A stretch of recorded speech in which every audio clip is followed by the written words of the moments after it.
Batman isn't a hero. He's just a very wealthy, very depressed man who desperately needs a therapist and a hug. Introduction: The wreckage under the spandex. What's up, everyone? Welcome back. I'm coming to you today from the heart of the concrete jungle, North America, where superhero culture isn't just entertainment.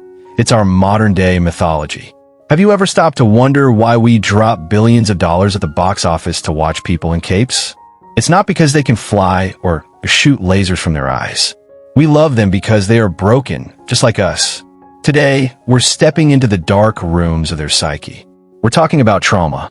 Grab a coffee, settle in, and let's dissect why we're obsessed with these wounded gods. 1. The wounded healer, why we relate. In psychology, there's a concept called the wounded healer archetype. We don't connect with Superman because he's invincible. We connect with him because he's an orphan.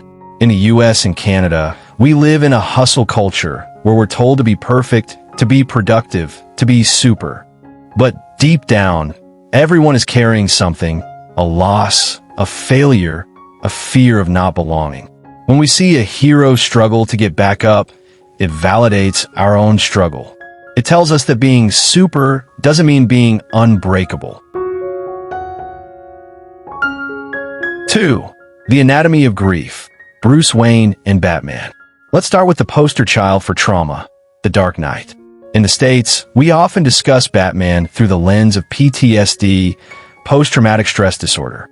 The trauma: watching his parents murdered in an alley. The manifestation: he never left that alley. Every night in Gotham is an attempt to rewrite a tragedy that can't be changed. Batman's superpower isn't his money or his gadgets. It's his obsession. For an audience in London or Toronto, where the world can often feel cold and indifferent, Batman represents the ultimate DIY therapy. He turned his greatest fear into a weapon. We love him because he proves that even if you're haunted, you can still be a force for good. 3. The refugee experience, Superman. People think Superman is boring because he's too powerful. But look closer. Clark Kent is the ultimate immigrant story. He is a refugee whose entire planet was destroyed. He's the last of his kind, living in a world where he looks like everyone else but feels like no one. Whether you're in a multicultural hub like Vancouver or New York, that feeling of belonging everywhere and nowhere hits deep.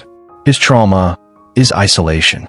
He wears the S, not just as a symbol of hope, but as a lonely reminder of a home he can never return to. 4. Guilt and the working class, Peter Parker. If Batman is the elite's trauma, Spider-Man is the everyman's trauma. Peter Parker's story is defined by a single, preventable mistake. The death of Uncle Ben isn't just grief, it's survivor's guilt.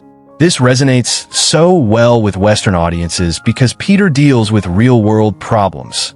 He's a kid from Queens who can't pay his rent, struggles with his dating life, and is constantly exhausted. His trauma drives his morality. With great power comes great responsibility. It's a blue-collar hero story. He's the guy who gets beat up by life, but keeps swinging because his conscience won't let him quit. 5. The chaos of grief, Wanda Maximoff.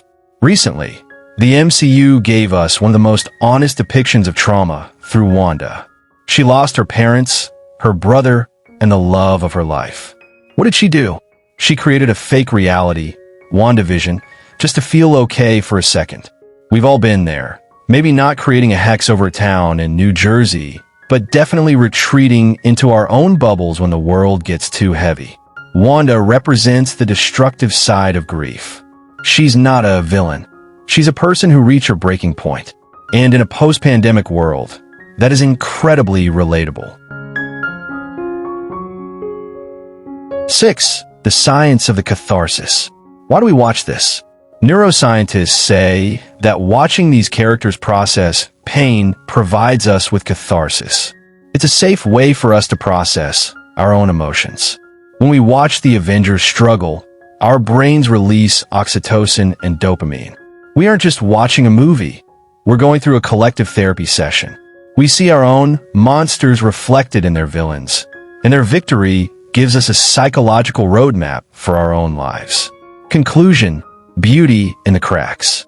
At the end of the day, the mask isn't there to hide their identity. It's there to protect their vulnerability. We don't love superheroes because they are gods. We love them because they are humanity at its most resilient. As we say over here, it's okay not to be okay. Even the Man of Steel has his kryptonite, and even the Dark Knight has his scars. The world breaks everyone, and afterward many are strong at the broken places. Ernest Hemingway. Thanks for hanging out with me through this deep dive. Now I want to hear from you. Which hero's trauma do you relate to the most? Is it Peter's guilt or Bruce's grief? Drop a comment below. I read every single one. If you enjoyed this breakdown, 1. Subscribe to the channel and hit that bell icon. Join the community. We're doing this every week. 2. Smash that like button if you think Batman needs a better therapist. 3. Share this video with a friend who's obsessed with lore. Until next time, take care of the hero inside you. Peace.